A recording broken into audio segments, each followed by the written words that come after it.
if I told you that one day you could ride a mountain bike trail all the way from BC to Baja, do it in segments or as one continuous bikepacking route?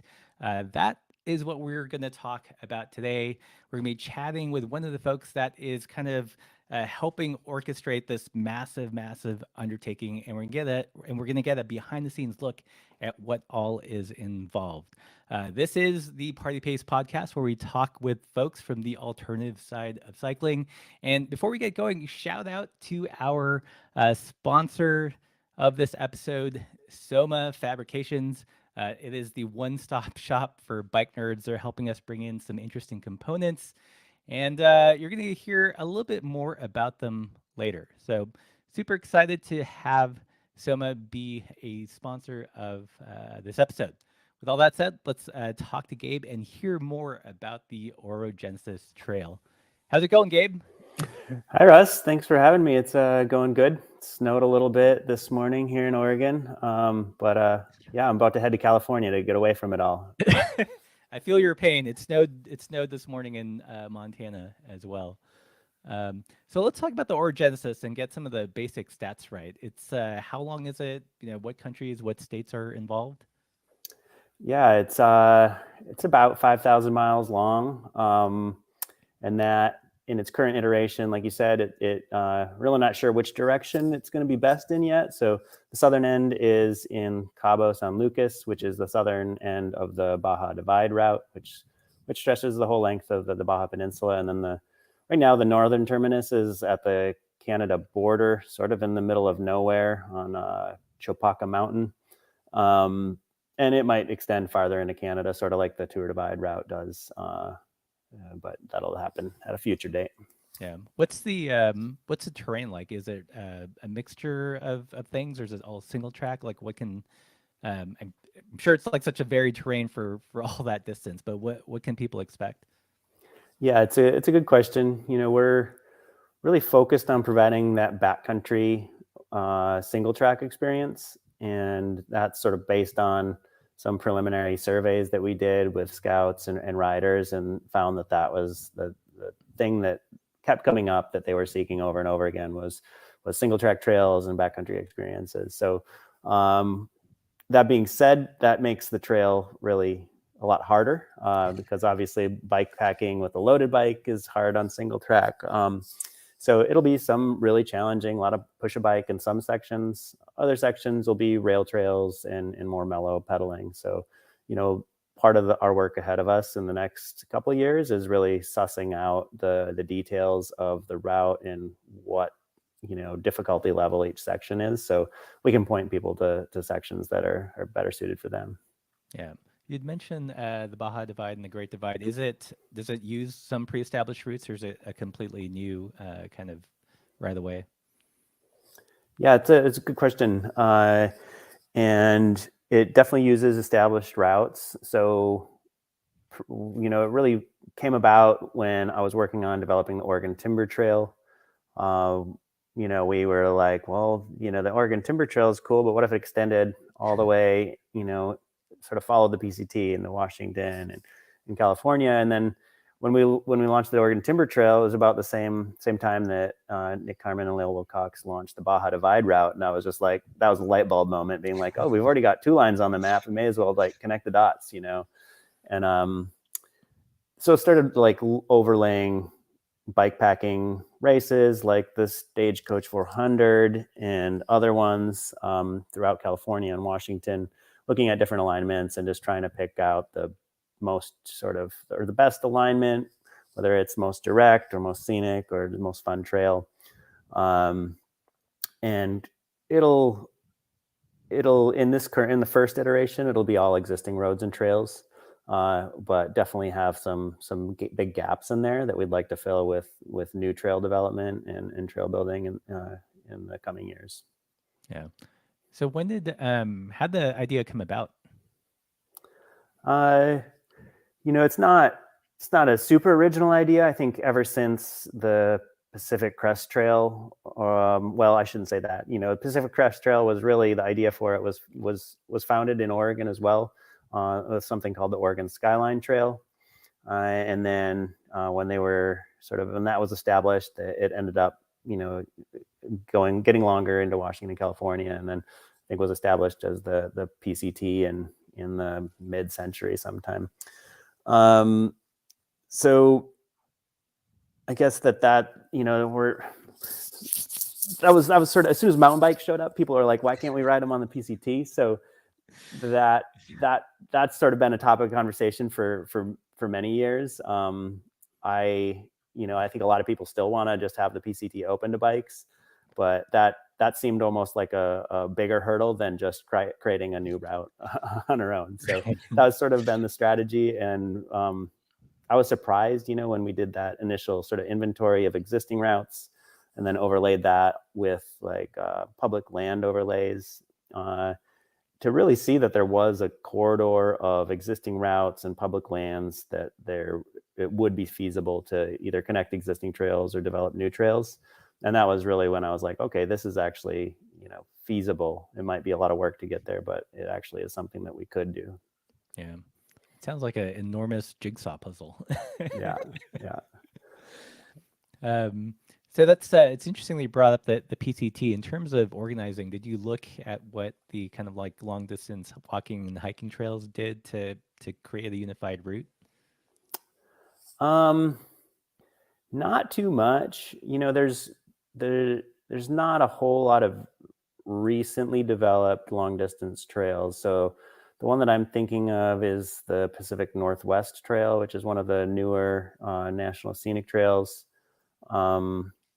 And like the trails like the Pacific Crest Trail and the Continental Divide Trail, and especially that Appalachian Trail, they were all developed in a much easier era to develop a trail. I don't know if you even needed permission in those days to go out and dig in the dirt in the forest. So, now we have this really complex sort of political and land management structure to navigate and figure out how to, build trails without impacting the environment or other trail users or forest users, that sort of thing.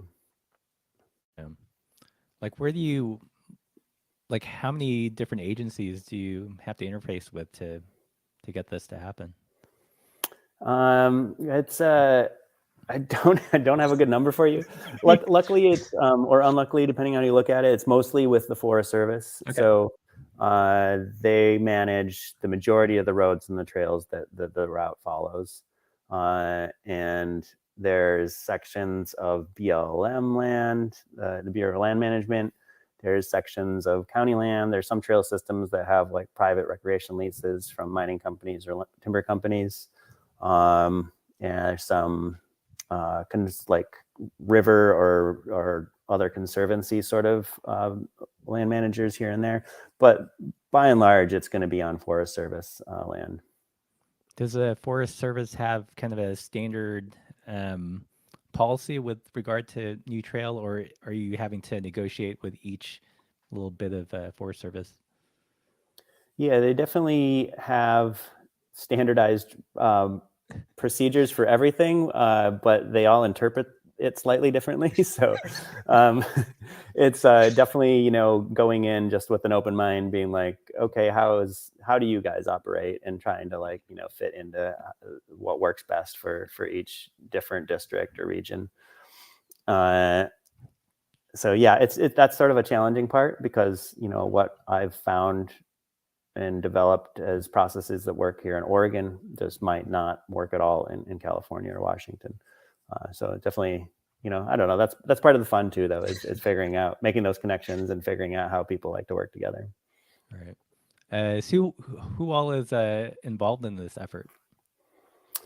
So many people. So there's been, since the Timber Trail and the Baja Divide was launched, we sort of had this really soft or quiet sort of scout program where people have just signed up, and I've tried to point them into sections that need some scouting or other research. And that's been really successful. I think we've had, for the first 3 or 4 years, we had about 200 people on that list. And that's, again, through all 3 states.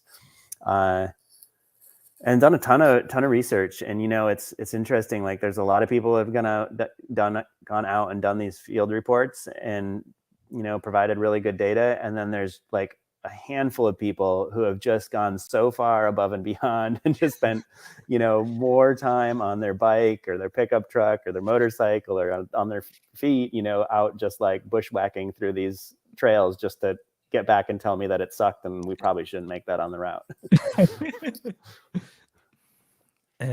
That's interesting. So it sounds like there's at some instances there might be your expectations from looking at a map and as opposed to the reality of when people actually go out on foot.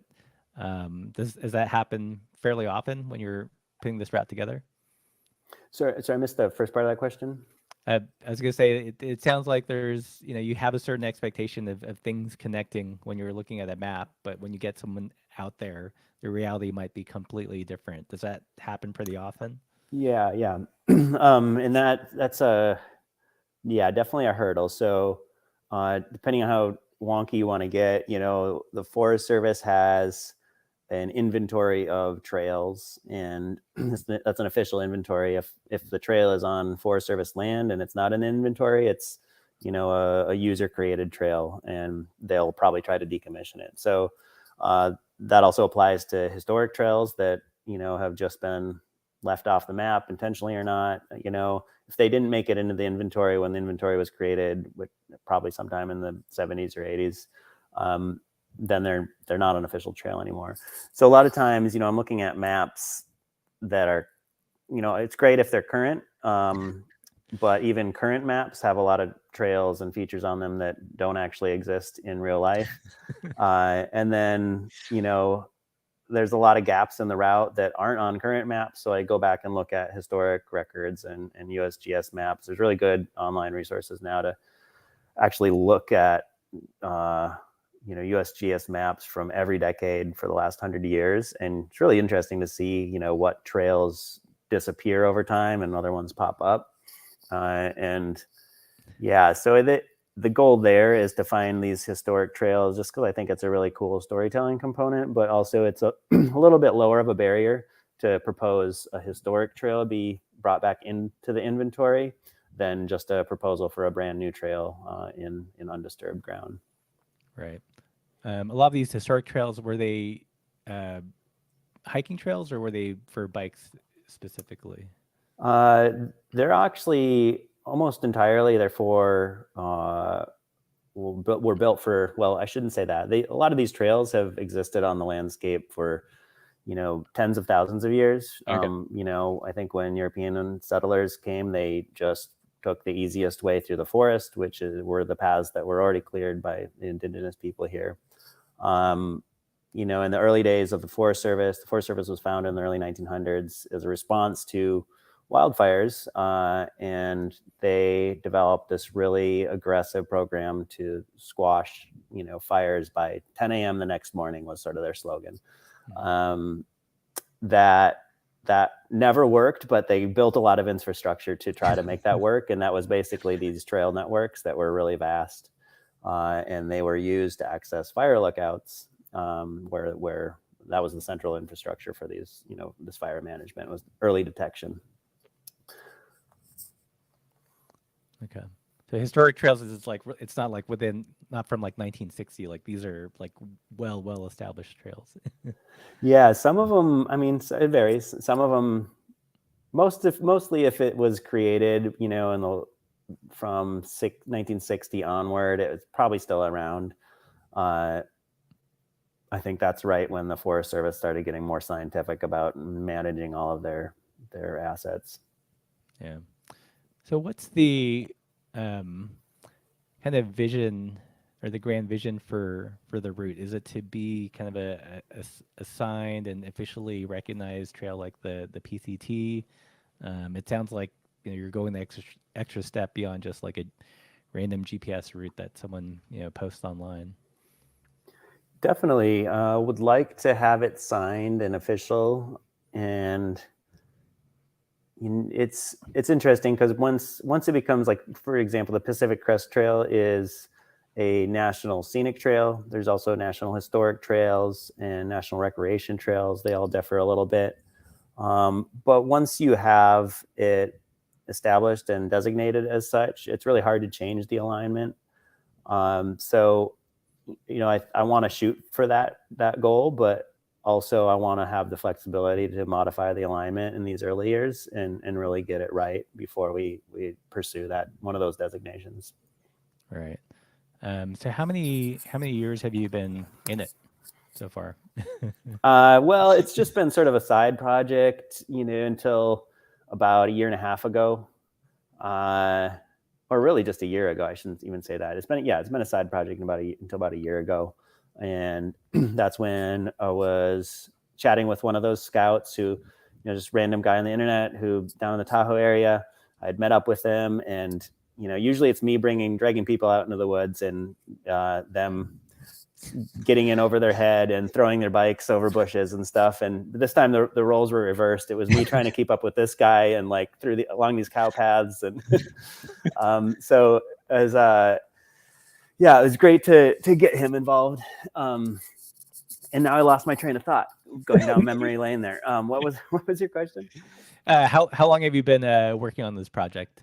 Oh yeah, so it was chatting with him last spring, and he was like, "What can we do to bring this, to the public, to make it, prime time?" So we sort of put our heads together and started, basically coming up with. I was like, "Well, I need to eat and pay rent, so I need to figure out how to get paid if I'm going to do this full time." So we put our heads together and started calling people and found a few early supporters that were able to like pool their resources and really that was what was enabled me to actually focus on this pretty much full time since last July.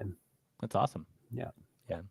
So if there was like a video game progress bar, what percentage do you feel like the trail is at right now? Well, we've made a commitment to launch a version 1.0 here in 2023. So Okay. Don't hold your breath because it's going to be probably late summer, fall. But that we'll have that'll be sections. It's not all going to be dialed by then. And even when we launch like the full version 1.0, it's still only going to be about 45% single track in the first version. The Baja Divide itself is 1,600 miles long, and that's all on dirt roads. And frankly, those dirt roads are amazing. Like I don't really see a need to build 1,600 miles of trail in Mexico. I mean, it would be nice to have a few bits of single track in there, but the dirt roads, the Baja Divide is known for the Baja 1000 and these rugged, 4-wheel drive roads. So it's actually a really fun experience on roads there. Yeah. A lot of places in the mountains in Washington, California, also really fun on the roads. But the goal is over time to slowly whittle the road sections away, especially the paved sections and the highway sections that are unpleasant or dangerous, and replace those with single track and really try to get towards that 100% single track, which is, essentially a multiple lifetimes of work. It's the dream. Yeah. So it's, I was looking for something to keep me busy for the rest of my career. So, this is job security, I guess. Yeah. Nice. I'm gonna take a quick break here and talk a little bit about the sponsor for today's podcast. If you're enjoying this podcast so far, be sure to visit the website of our sponsor today. Super stoked to have them, and it is the Soma Fab Shop. If you guys aren't familiar with Soma Fab, they import lots of cool bike nerdy parts like friction shifters. They're helping us with our Uno shifter project. They've also got lots of cool bikes that you can build from the frame up. A good all-rounder is the Soma Wolverine. It's kind of their monster cross all-rounder bike. Two versions, Type A. This comes in kind of like a Bridgestone Exo 1-esque orange. You can put a carbon fork on this one. They've also got a Type B frame over here. This one's a little bit more old school. It's got the little nubbins for down tube shifters. So if you're a retro grouch, this is a one to look at. And it also has a split over here so you can run a carbon Gates drive and all that good stuff. So if you're a bike nerd like me, definitely check out Soma Fab. They've been an awesome partner for Patreon supporters and the channel. So again, check out somafabshop.com. All right. Okay, that's my elegant attempt at a live ad read. Hopefully that was okay. And that was great. The Wolverine's awesome. I know so many people who love that bike. Yeah, Joe Bike in Portland used to crank out like a ton of them. I Hmm. remember that was like their bread and butter. Um, so here's a great question from Philip. Orogenesis, name based on science or spirit. What are the origins of the name? Yeah, it's a really good question. It's I can't take credit for it. Actually, Everett O'Cillin came up with the name, and I wasn't unaware of this word. It's a geology term, so it basically means it's the process of two tectonic plates sort of smashing together and creating mountains. So it's mountain making. I really liked the name because it's like an action word. It's like this process of creation. And I also liked it because I realized that trails and routes were really stale in how they were named. It's always the blank blah blah trail or Right. route or divide or so. So I'm like, I just want to mix that up. I want to make it a singular word that's like, this process of creation, which I think is really cool. And that's really what what the route is like we're creating this new, and that's where the tagline came from, is a new way on old ground. um, and yeah, and the route follows. So the route follows the Cascade Range, and then in the Sierra Range, and then down in even the Baja Peninsula is essentially the same, geologic formation from the Pacific plate smashing into this continent. Cool. So you're based in Oregon, but the route spans multiple countries and states. Have you been able to do a site visit at all the different states? I've been a lot of places. I need to really spend some time in Northern Washington this year. That's like one of the larger unexplored parts for me. But definitely have had some good scout reports up there. I'm leaving on Friday to head down to California. I'll be in California for 2 months, working with local and regional trail groups to do trail maintenance work and just group rides, that sort of thing. Just checking out and scouting different sections of the trail. Uh, so yeah, that I've been down to California a couple times the past couple of years and gotten to explore a lot of it. But obviously, this massive linear route, so it'll take big years before I actually see it all. Yeah. Cool. So we've got about 60 people in the chat. If you guys have a question for Gabe about Orogenesis, let us know in the comment section. I'll pass it on to him. What's been some of the kind of the biggest challenges or hurdles in this whole project? Let's see. It's really, the financial element is a big one. I like looking at maps and the creative process of stitching it all together and creating these experiences, and then sort of telling the story about these experiences. That's really fun for me. I love designing new trails, and doing trail maintenance is really rewarding. But asking people for money is never fun. So Right. that's challenging. It actually has been remarkably smooth sailing in that regard. Really, after we sort of made that decision to start asking people for money a year ago, it all fell into place. This first year really quickly and smoothly. So fingers crossed that that continues to be really easy. And I think the other main challenge for me is, like, as you can imagine, the scale of it is really huge.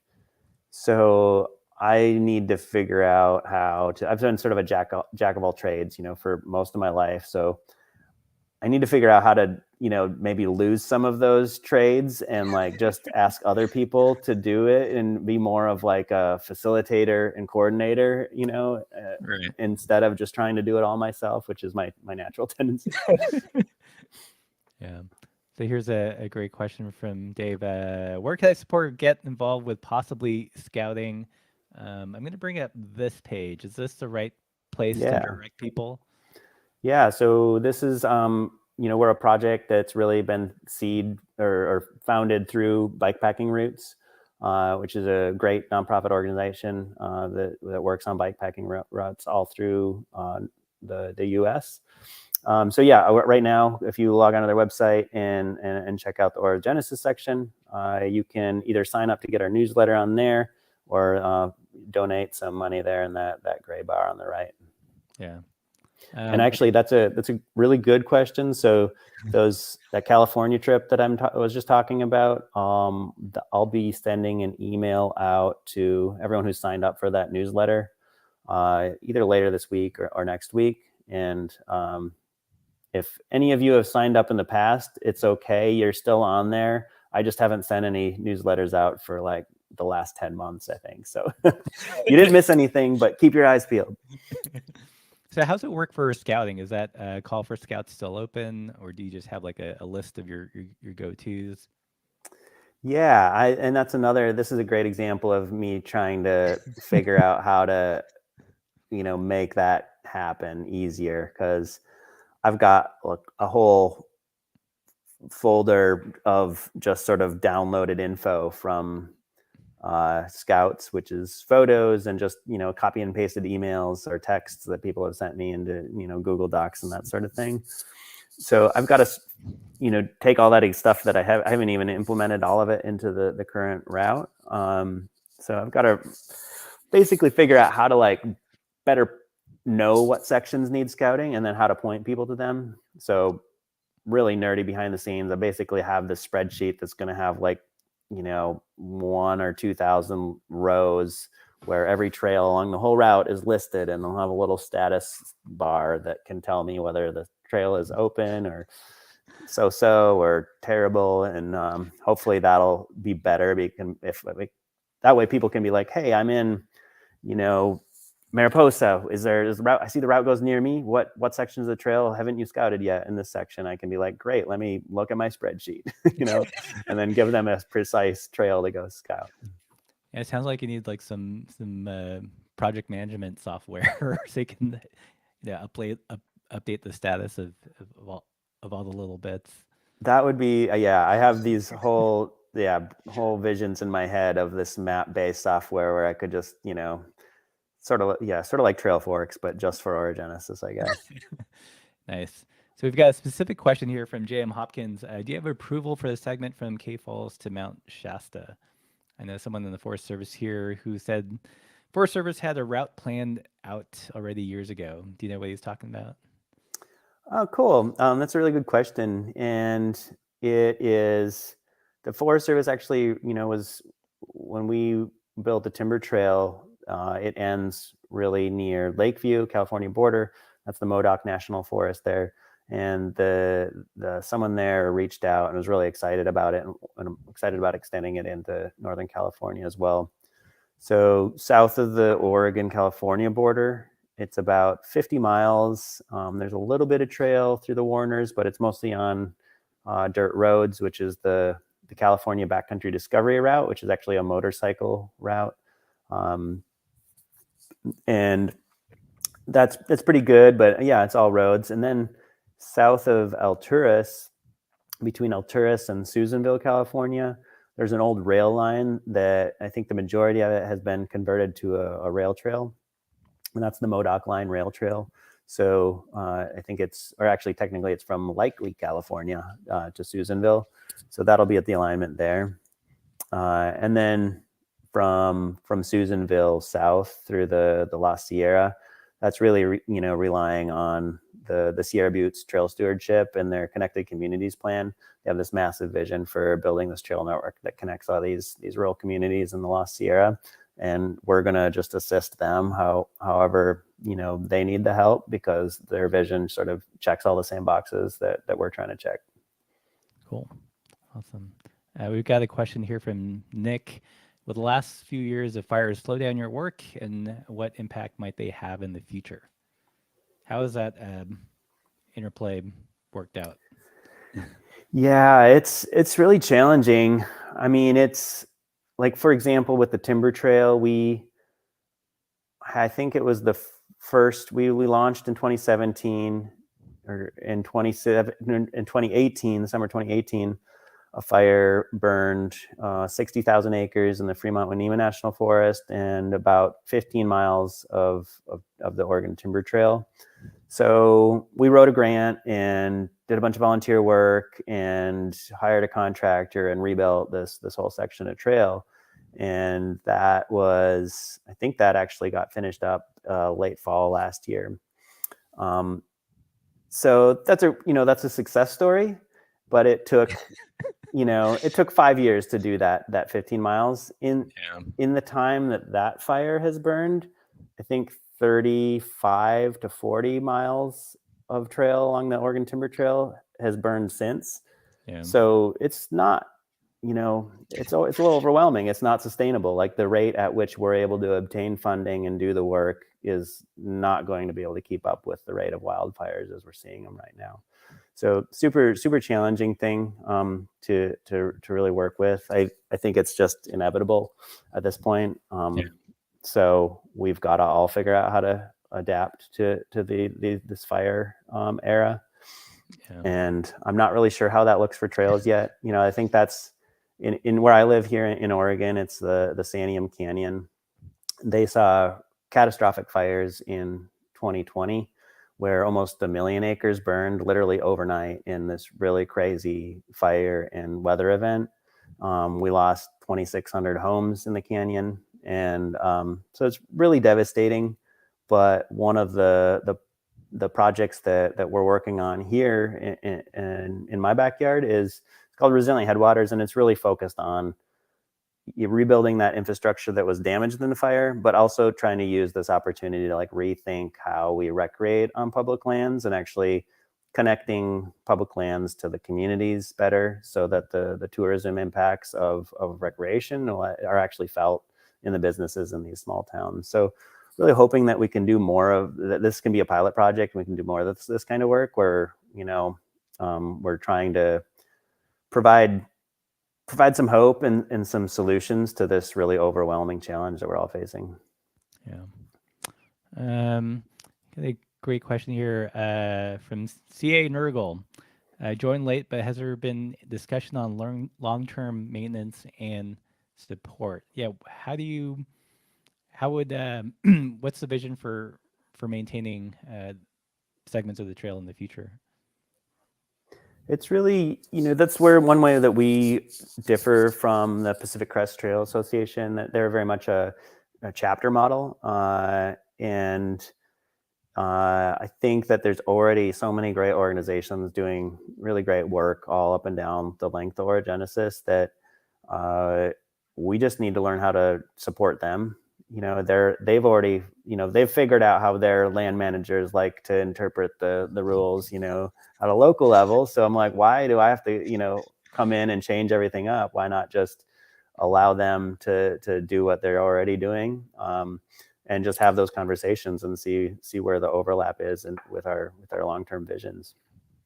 Yeah. So that's actually, that's what this trip that I'll be heading out on through California, that'll be partnering with a ton of different trail organizations in all these different regions. So the first one I think will be in just outside of Los Angeles with the Low Life's Respectable Citizens Club, which I'm really looking forward to. Joined one of their work parties 2 years ago, and one of the hottest days of the year. So it was, yeah, they really whooped me pretty good that day. So hopefully they'll do that again. Nice. So how did that, when you were piecing things together and you're trying to find the related groups, did you literally just go down the map and do like a search to try to see if there was some kind of stewardship group or trail group there, contact them, and then move further down the map?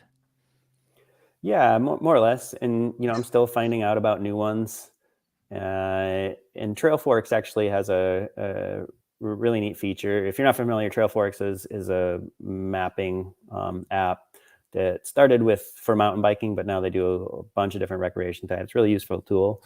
If you go in and zoom in on an area and click on a trail, it'll actually show you what the local trail org is that is taking care of that area. and you can even click on their logo and don't throw $5 their way for maintaining the trails. So that's a really neat feature of Trailforks, to actually figure out who the trail maintainers are in your region. Are there any areas with like a big gap of service or groups? Oh yeah, a bunch.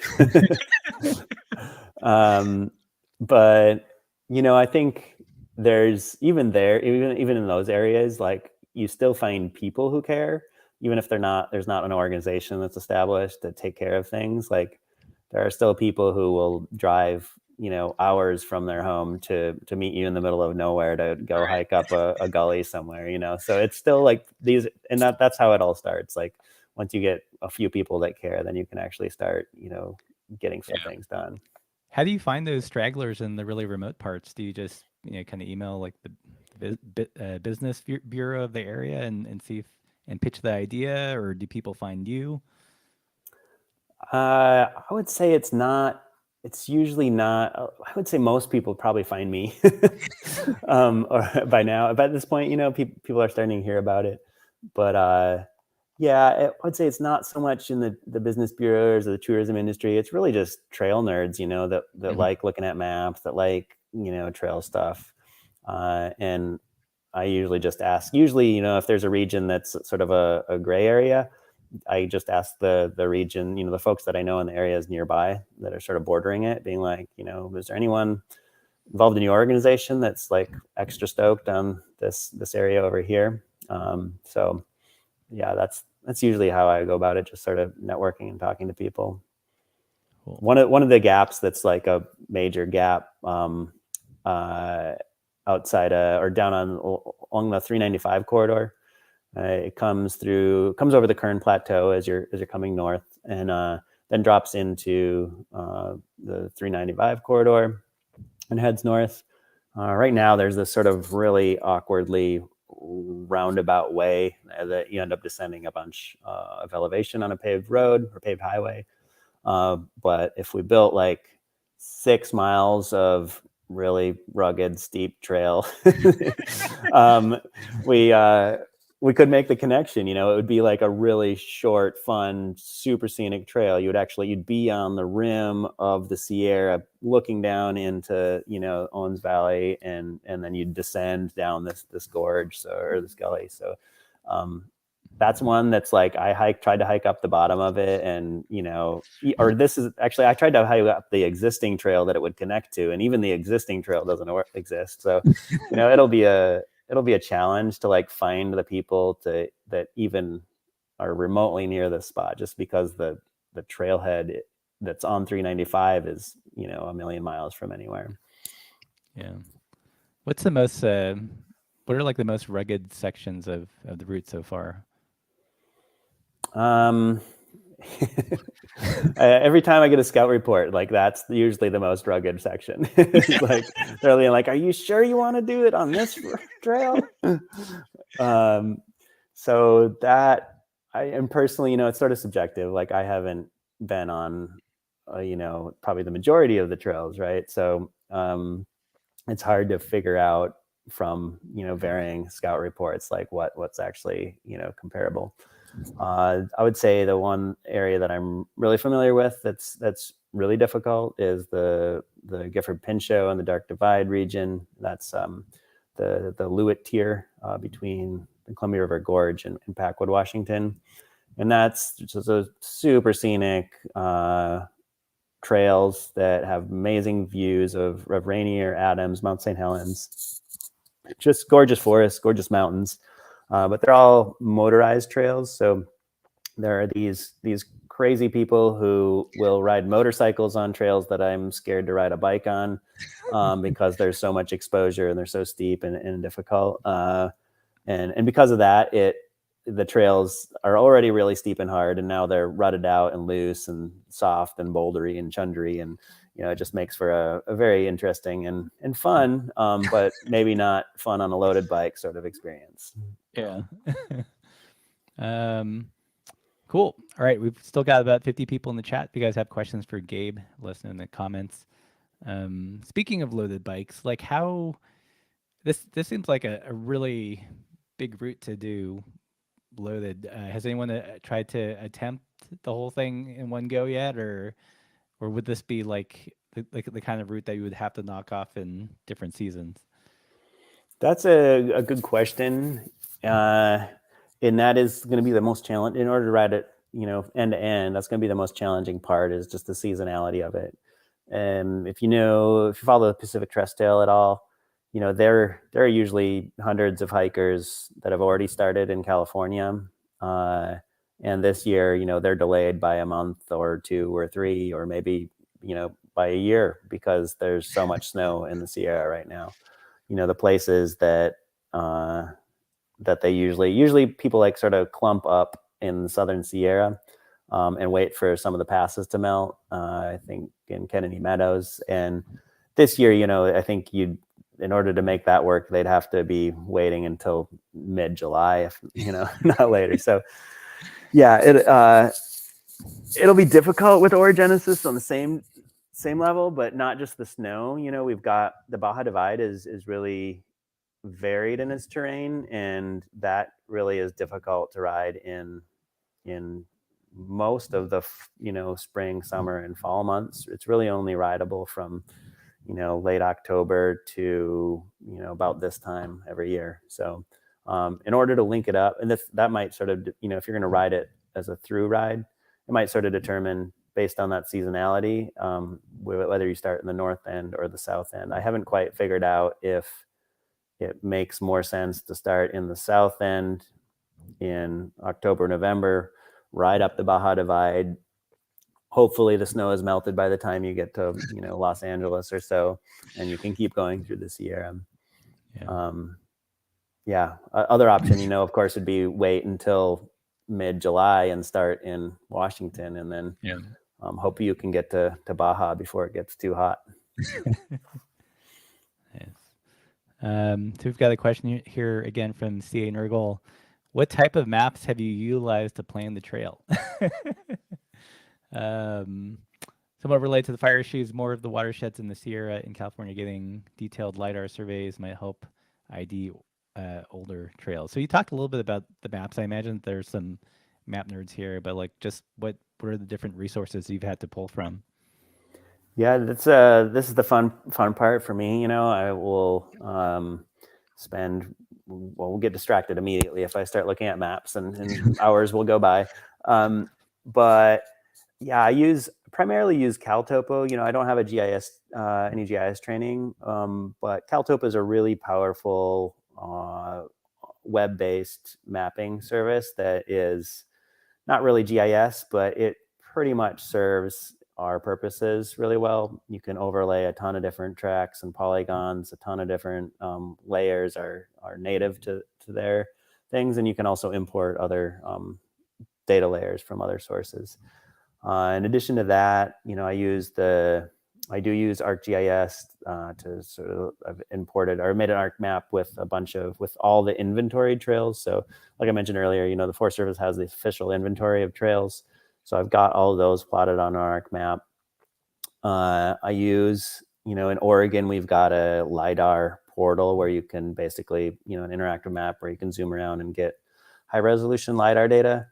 CalTopo has actually been really good at implementing as much high resolution LiDAR data as they can into their native shaded relief layer, which is super cool to have it all sort of in-house in that one mapping app.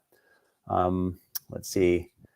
Yeah, there's a really cool that interface that I mentioned earlier for historic maps. It's a really neat web-based tool where you can zoom in, click on a point, and then you can drag a little slider and it'll show you all the maps that were available from the different years. It's just like a little history slider, which is just super cool. Yeah. Then you can even all those are in the public domain, so you can download these high resolution topos from the 30s, 40s, 50s, 60s, and then you can layer them in CalTopo and layer them with transparency over more current maps and see how it all interfaces. So yeah, I could probably talk about this for a lot longer, but hopefully that answered your question. Nice. I'm curious, like this seems like it is like a ginormous undertaking. Like how do you keep mentally in the game and keep yourself from being too overwhelmed? I don't know that I have achieved either one of those things. I mean, it's fun for me. Like, I want to have a challenge. I'd never want to like become, like, complacent or bored in what I'm doing. So it is, yeah, it is. It's always overwhelming, but in a good way. Like, it's something that I can see progress is happening and moving forward, which is super exciting. And something that I learned with the timber trail that is also really applicable here is, if you have a really finite project or goal, it's really easy to get derailed because you have like a singular path to get to that goal.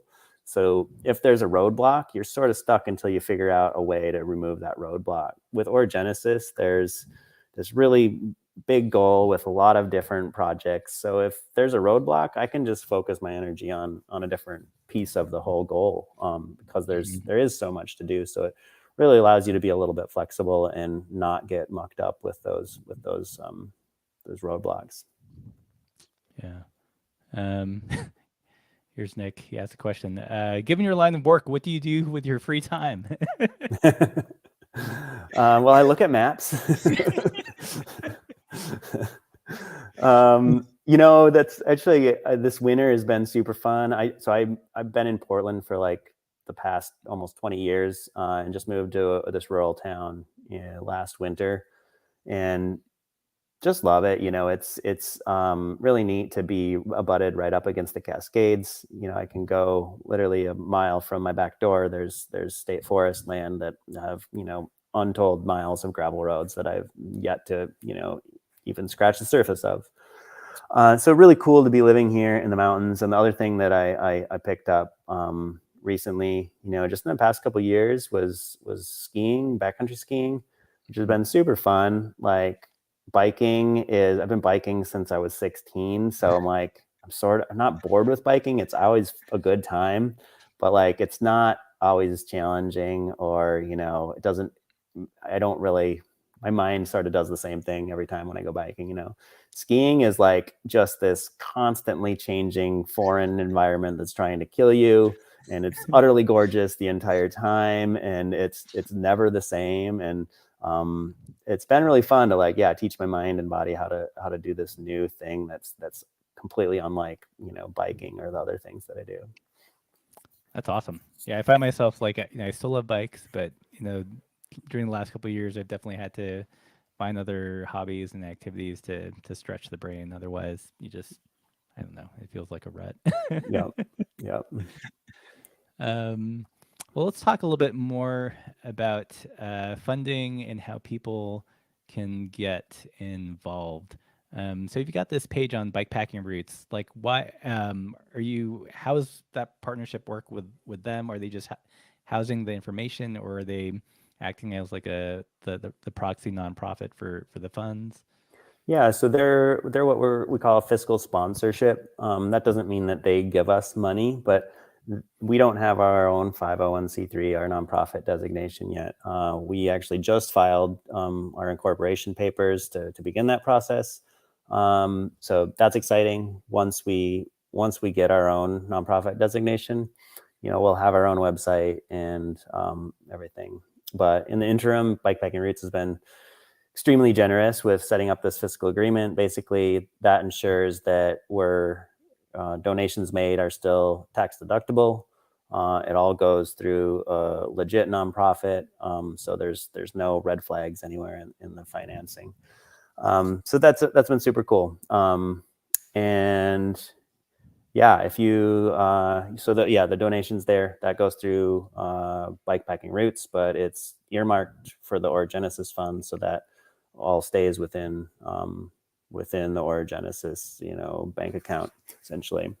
Yeah. Have you been able to get any other, or tap into other grant funding for the project?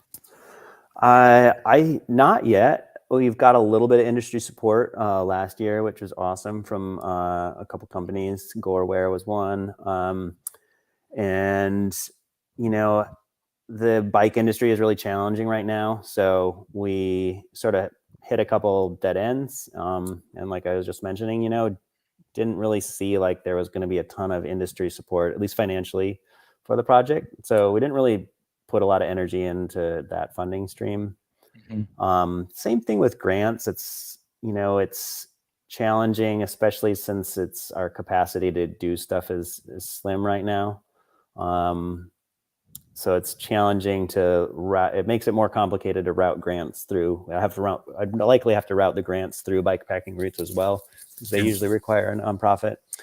Um, so yeah, have decided to focus my energy on really looking for those major donors that are wanting to invest in something that's new and exciting. And that's been where we found the most success, as far as time invested so far. Yeah. And then that's great, because writing grants is a ton of work. Getting corporate sponsorship is a ton of work. All this stuff just takes time away from getting this thing launched. Essentially, like, I really want to build a website that has a great sort of route guide and web-based route map.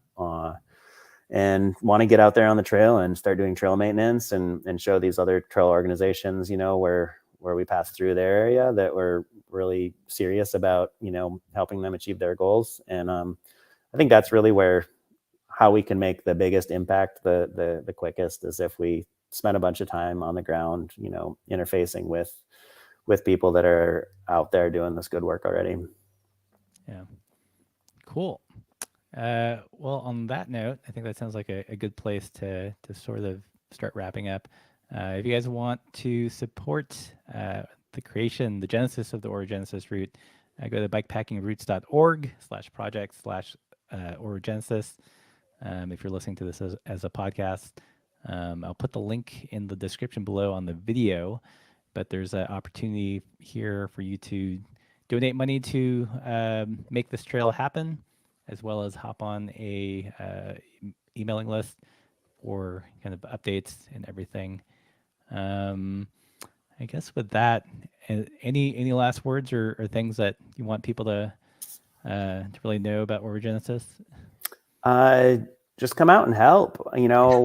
Sign up for that newsletter. Hit that subscribe button on the Bikepacking Routes website, and I'll be sending an email out.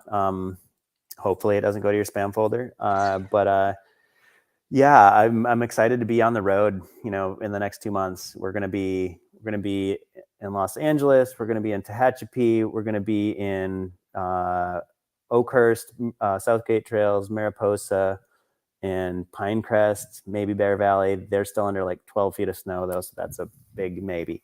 So yeah, we're gonna be all up and down the Sierra in the next couple months. So yeah, just keep your eye open for those events and come out and join, and we can go ride some trail, hike some trail, work on some trail, learn about it together. Nice. So is the best place to get info on the events or where the help and meetup is through the newsletter, or to sign up through here, Yeah, or okay. yeah.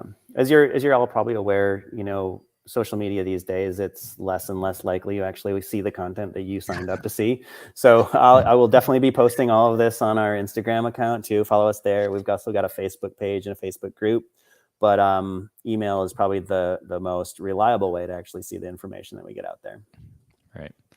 Cool. Well, thanks, Gabe, for joining us on the podcast. Wish you best of luck, and hope this video helps out in whatever way it can.